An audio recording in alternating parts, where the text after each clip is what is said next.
আজকে আমার আলোচনার বিষয় মাত্র ২ টি পজিশন দ্রুত বীর্যপাত ঠেকাতে পারে। আসসালামু আলাইকুম। আমি প্রভাষক ডাক্তার রিক্তা পারভীন। আজকে একটি বিপরীতধর্মী বিষয় নিয়ে আলোচনা করব। অর্থাৎ এই বিষয়টির উপরে হুবহু অনেক ভিডিও করা হয়েছে যে ওষুধ নিয়ে। তো আসলে অনেকে ওষুধ খেতে চায় না। ওষুধ ছাড়াই কিভাবে সমস্যার সমাধান করা যায়? অর্থাৎ আজকের বিষয়টি কিন্তু খুব ইন্টারেস্টিং। যাদের দ্রুত বীর্যপাত হয়, বীর্যপাত রোধ করার জন্য, ঠেকানোর জন্য ওষুধ ছাড়া মাত্র ২ টা পজিশন কিভাবে কাজ করতে পারে? সে বিষয় নিয়ে আলোচনা করব। আসলে সেক্স একটা আর্ট, একটা শিল্প। এটা নিজের মতো করে তৈরি করে নিতে হয়।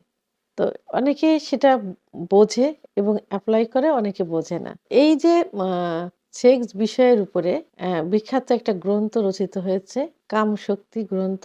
এটি অ্যা অর্থাৎ 'কামসূত্র' গ্রন্থ। এটি ভারতে রচিত হয়েছে। তো এখানে কিন্তু অনেক পজিশন দেওয়া আছে।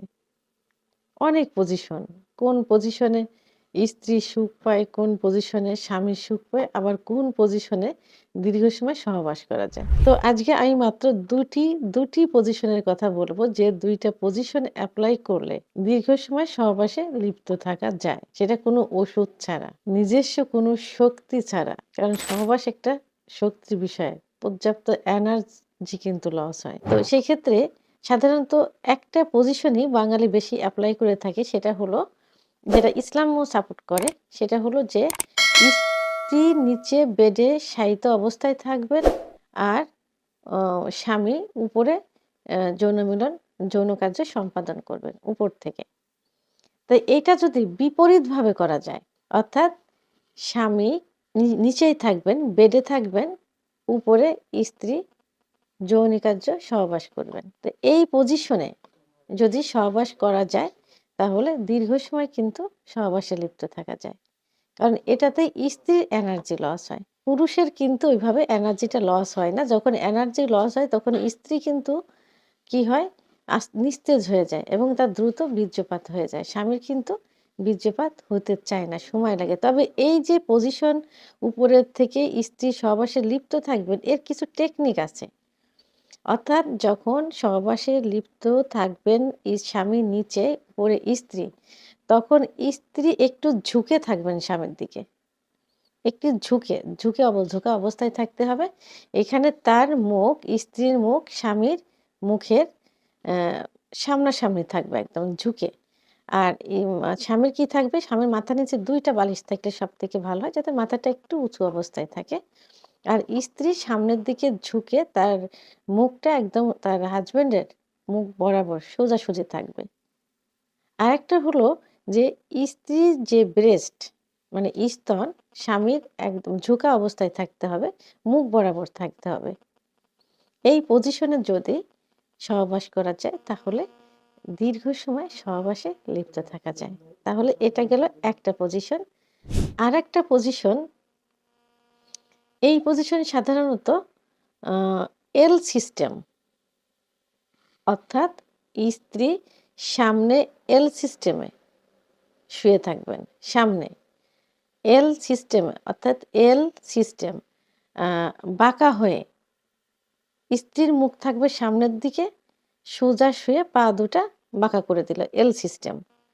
পিছনে, পিছনে ঠিক একই সিস্টেমে পিছনে স্বামী থাকবে। তার মুখটাও কিন্তু সামনের দিকে থাকবে, অর্থাৎ স্ত্রীর পিছনে, সামনের দিকে। স্বামীও এল সিস্টেম হয়ে একই সিস্টেমে শুবে। তাহলে দুজনের মুখই সামনের দিকে, দুজনের মুখই পা সামনের দিকে থাকলো। তো পিছন সাইড দিয়ে স্ত্রীর যোনিপথ দিয়ে স্বামীর যৌন কার্য চালিত করবেন। তো এইভাবে এল সিস্টেমে সহবাস করলে কিন্তু দ্রুত বীর্যপাত রোধ করা যায়। স্বামীর কিন্তু দ্রুত বীর্যপাত হবে না। তাহলে আমরা আজকে ২ টা পজিশন এপ্লাই করলাম। একটা পজিশন হলো স্ত্রী উপরে থাকবে, স্বামী নিচে থেকে যৌন কার্য পরিচালনা করবে এবং তার কিছু সিস্টেম আমি বলেছি। আরেকটা হলো এল সিস্টেমে সহবাস করবেন। স্ত্রী সামনে, পিছনে অ্যা অ হাসব্যান্ড থাকবেন, অর্থাৎ স্বামী, স্বামীও এল সিস্টেম হয়ে শুবেন। পিছন সাইড দিয়ে যৌন কার্য পরিচালনা করবেন। এভাবে দীর্ঘ সময় সহবাসে লিপ্ত থাকা যায়। তো ভিডিওটি সম্পর্কে যদি কোনো মতামত থেকে থাকে অবশ্যই কমেন্টসের মাধ্যমে জানাবেন। আর ভিডিওটি ভালো লাগলে হ্যালো বন্ধুরা, কেমন আছেন সবাই? আশা করি সকলে ভালো আছেন। এটা হচ্ছে আমাদের আম বাগান। 2 বিঘার উপর একটি আমের বাগান। অনেক আম ধরেছে।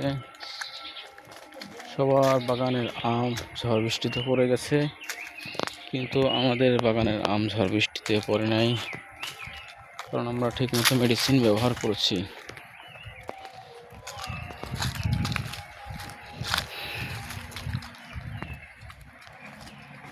এজন্য সবার উচিত ঠিকমতো বাগানে মেডিসিন ব্যবহার করা। তারপরে অনেক আম পড়ে গেছে, দেখা যাচ্ছে আম। আর এটা হচ্ছে সমন্বিত বাগান, মানে আমও আছে, লিচুও আছে। আম লিচু দুটোরই সমন্বিত বাগান।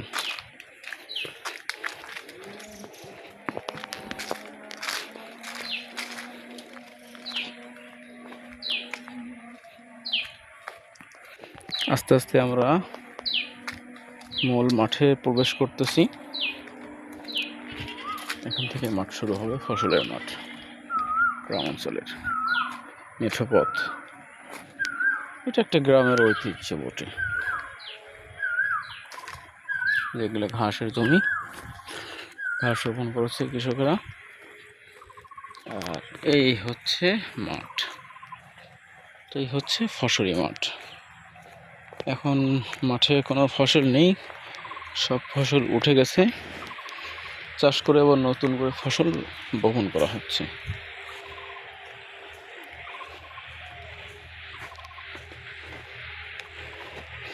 কি সুন্দর পাখির কোলাহল, নিস্তব্ধতা দেখতেই পাচ্ছেন।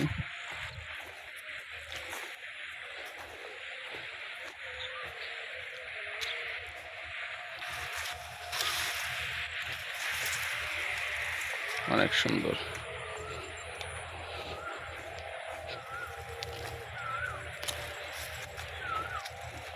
এখানেও ঘাস রোপণ করেছে কৃষক।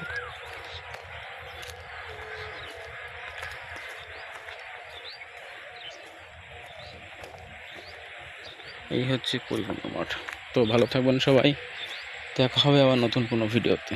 ধন্যবাদ সবাইকে।